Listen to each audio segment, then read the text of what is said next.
Hi students, in this video we are going to see about Pascal triangle implementations in C programming language. So this is an example program coming under the topic of loops concepts. So in this concept is this finding the Pascal triangle concept is implemented with the help of while loop and for loop in C programming. Let us see how this Pascal triangle is going to implement. So the user will enter the number of rows to print, how many rows that Pascal triangle has to be made. So this is the only one input as a user they are going he or she is going to give, and according to the inputs that we need to develop one triangle, how many rows with how many rows it is going to be printed. So let us go to the program. First topic is inclusion of header file. What are the header files we needed for this program means stdio.h, that is a common thing. And then we need to find out the factorial. Factorial is one of the user defined function which comes under the category of recursion concepts. So this factorial function will keep on continuing its implementation till it reaches its value. So this is the recursive way of finding the factorial values. This has been calculated in this program. And coming to main program, first step is to declare some variables. So what are those input variables and what are those output variables should be analyzed, and those should be declared. Int I comma n comma c. So this is the variable declaration. Here n is the input and I is the some temporary variables, and C will be printing values. So first we need to get the input variable using print a pair of printf and scanf statement. We are getting the input variables. And coming to the for loop, for I equal to 0, I is less than or equal to n, I plus plus. For C equal to 0, C is less than or equal to n minus I minus 2 C plus plus. We are printing the Pascal triangles. How we are printing means we need to give some spaces to this one.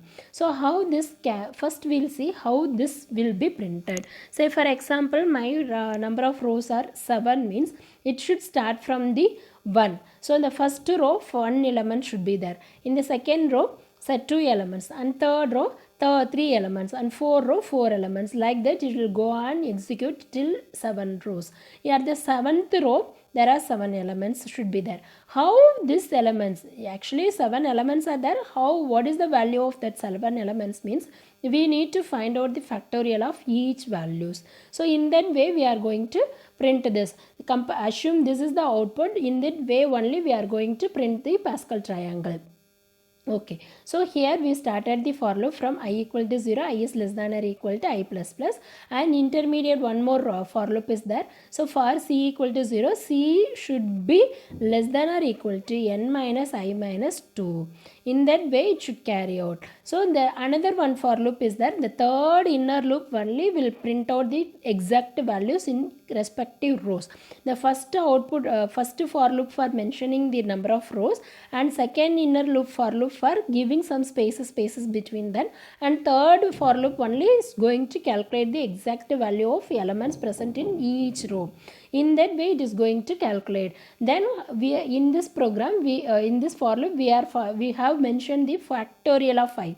So factorial of I is a user defined function that should be declared. How it can be declared means declared and defined means using the function definition. What is the returning type means it will return long value factorial of int I, int n. N is my input. So what it will do means we know the value factorial. So factorial, what it will do means intermediately it will take one integer temporary variable int c, long result equal to declared as 1, and for c equal to 1, c is less than or equal to n, c plus plus, result equal to result star c. So return results. So this is the way of writing and computing the factorial of your one number.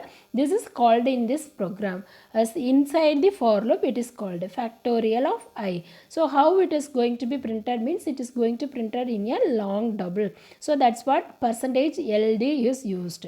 So percentage LD factorial of I divided by factorial of C star factorial of I minus C is the exact formula for finding the Pascal coefficient values.